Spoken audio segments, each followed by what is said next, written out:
Right now on Denver 7 News at 6 a.m., get ready to see a lot more maskless people walking around the metro. I'm Denver 7's Veronica Acosta. Denver's mask mandate, that ended overnight, and soon other counties will follow suit. Plus, it's being called a potential game changer for COVID testing. Very fast and very cheap.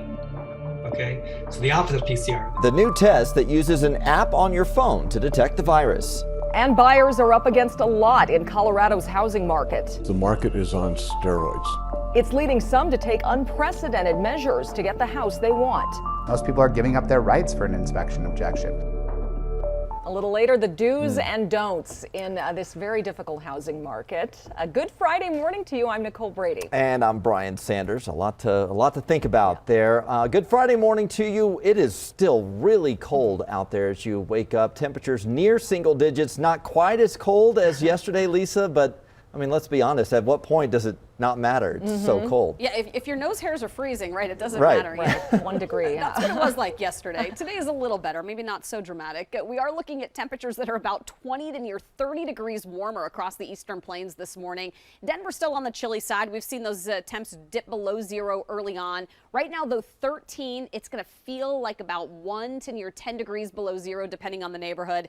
Lots of sunshine, though, and it's going to warm up a lot faster today. Take a look at the hourly planner. We're going to go from, it looks like, again, single digits and teens this morning to pretty much doubling that by noon, right around freezing, and then highs will be closer to 40 this afternoon. So you saw some melting yesterday. You're going to get even more of it today and tomorrow. It's even warmer on Saturday. Coming up on our Super 7 Day, I'll show you that, plus what could happen with our weak cold front on Sunday coming up. But watch out for some of those areas that turned to slush yesterday, and then somebody drove through that slush, threw it onto the sidewalk or onto some of the roadways, and then it froze overnight, which can make it obviously very slick and pretty chunky. This is up to across the 225 drive. You can see how dry the highway is. On the edges, right there in the crash wall and here on the shoulders, you're going to find that ice and snow, but the main lanes are basically dry. Take a look, though, up in Boulder, where you can still see it looks a little bit slick for you in some of these areas, including in between lanes and transitioning from main roads to secondary roads or neighborhood roads. That's still going to be a little tricky with still a lot of ice and snow in the neighborhoods. But for the most part, the major highways, major roadways look pretty good.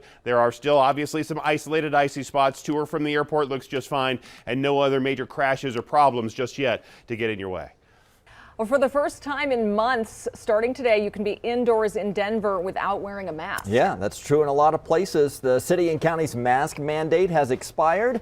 There are some exceptions, though. Denver 7's Veronica Acosta joins us live from Larimer Square downtown. And Veronica, we're kind of seeing this ripple effect of mask orders starting to drop in other counties as well. We are, and starting today, when you go to spots like where we are with restaurants and shops like the ones that are behind me, you're not going to have to wear those masks unless those businesses are still requiring them. And of course, you mentioned those exceptions, places like Denver schools and childcare facilities. You're still going to have to put your mask on for those. So Denver Mayor Michael Hancock, he made the announcement to go ahead and not extend the mask mandate. He did that back on Monday. Now, officials said they're allowing data to lead their decisions here. They added a downward trend of COVID-19 cases since late January led them to this. Other cities and counties across the Front Range, they aren't too far from here. Broomfield's mask mandate, that ends today. Jefferson County voted to end its mask mandate on February 18th. Meantime, Adams and Arapahoe mandates, those expire tomorrow. And despite mask mandates expiring across the Front Range, businesses can choose to keep them. And if they do, officials want customers to be respectful of that. Other businesses and venues may decide to continue to require masks or proof of vaccination. They are well within their rights to do so, and we should support them for doing what they feel is necessary. I want to be clear and ask the public, please, this is no reason to give their staff a hard time. And something to keep in mind this morning is that Denver Mayor Michael Hancock did mention that if at any point the COVID-19 numbers do spike, there is a possibility to go ahead and adjust this all over again, maybe even putting in a mask mandate once again. We're in downtown Denver. I'm Veronica Acosta, Denver 7. Yeah, and one place, Veronica, where they will still require a mask is the Children's Museum of Denver. It is scheduled to reopen tomorrow after a 10-day closure. The museum closed last Wednesday, and they said the reason was that people had been taking out their anger over the mask policy on staff. When the museum reopens, you will still need a mask and you'll have to make a reservation. The White House is preparing to send out vaccines for kids under 5 years old. The FDA's advisory committee will meet February 15th to review data from the company. The vaccine would then need to be authorized by the full FDA and CDC. A team of scientists think they've created a new COVID test with faster but just as accurate results. It's an app and a lab kit that turns your smartphone into a COVID-19 detection system. Scientists say these kits are a fraction of the cost of current testing. You spit into a cup, you pour it into a reaction mix, our magic mix. You put it into on a hot plate. You put the phone on top of a box. You turn it on and you leave. Okay, 25 minutes later, this thing will show up on your phone. And if you have a green dot, you're good. A red dot with a little exclamation point, you're not good. There you go, just that easy. The test is called the Smart Lamp. Researchers say it's just as accurate as the PCR test, and you can get results in 25 minutes. And the test can be run for less than $7.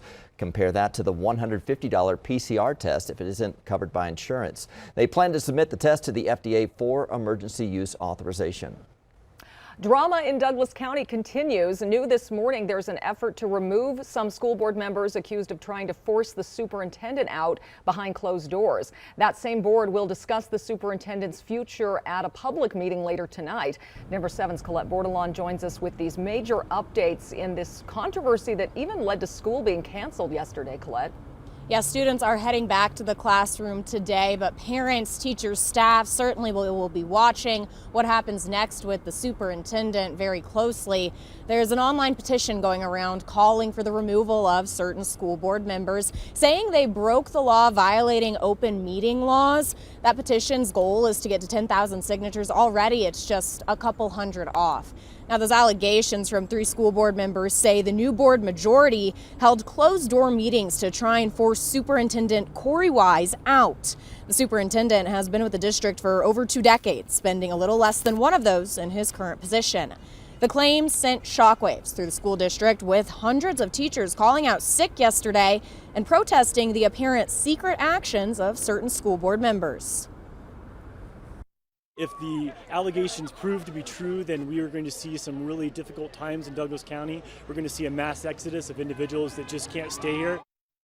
The school board president told us earlier this week any formal decision regarding the superintendent will be made in a public meeting, which is required by law. Tonight at 5, there's a special meeting for the school board, and on the agenda is discussing options related to the superintendent's contract. It says they'll take actions as they find them appropriate. We'll, of course, be following up. Live this morning, Colette Bordelon, Denver 7. Will be interesting to see what comes out of that meeting. Thank you, Colette. Broncos president John Elway is responding to allegations against him in a lawsuit by a former NFL coach. He calls claims from Brian Flores false and defamatory. Elway says he took Flores seriously as a head coaching candidate back in 2019. Flores, meanwhile, accused the Broncos of conducting a sham interview to satisfy the league's Rooney Rule, which requires teams to interview minority candidates. He also claimed Elway and CEO Joe Ellis appeared hungover and disinterested. Ellis says he looked that way because of a flight in the middle of the night to meet with Flores. Our Broncos insider Troy Rank has the full response from Ellis right now on thedenverchannel.com. Meanwhile, local coaches say the outcome of the Brian Flores case could have major implications for the next generation of professional coaches of color. Over the past year, diversity at the head coaching position in the NFL has decreased. There are now 3 head NFL coaches of color. Just one of them is black. Narcy Jackson and Kyle Reese are with Athletics and Beyond, a nonprofit helping at-risk youth in the Denver Metro succeed on the field and in the classroom. And they say the lack of diversity in coaching within the Broncos organization sends a strong message to Denver's youth. Society teaches black and brown children in specific how to be employees. They do very little to teach them how to be employers. I think the message is to young people there's even a limitation within the professional ranks. Jackson and Reese say if the NFL is truly interested in diversity, they need to start recruiting diverse talent at the top of each organization. Lisa. It is just about 6:10, and it's a pretty chilly start to our day, but the warm-up is going to happen a lot earlier, and it's going to be a bigger one today, too. We should be right around 20 degrees by 9 o'clock. Above freezing by lunchtime. We'll hit highs a little closer to 40 later today. Heading into the weekend, there's a weak cold front on Sunday. Details of what that's going to do to our temps coming up on the Super 7 Day. Still icy up to the north up in Fort Collins. You can see that at Riverside and Mulberry right now. We're transitioning from one road to another is going to be a little bit tricky with still some ice and snow, even in between lanes. So just be careful in Fort Collins and Greeley. Going to some of the parking lots, you're still going to find some ice and snow, obviously. So just a little bit slick in some of those spots up that way. Well, as costs soar at the grocery store, the world's largest meat processor based right here in Greeley pays a huge settlement for price fixing. Plus, you don't want to find out the hard way. Your car is underinsured, so we have some advice to help protect you down the road. And it's that time of year. Girl Scout cookies have arrived in Colorado, and we have the really tough assignment of doing a taste test on their new flavor this year.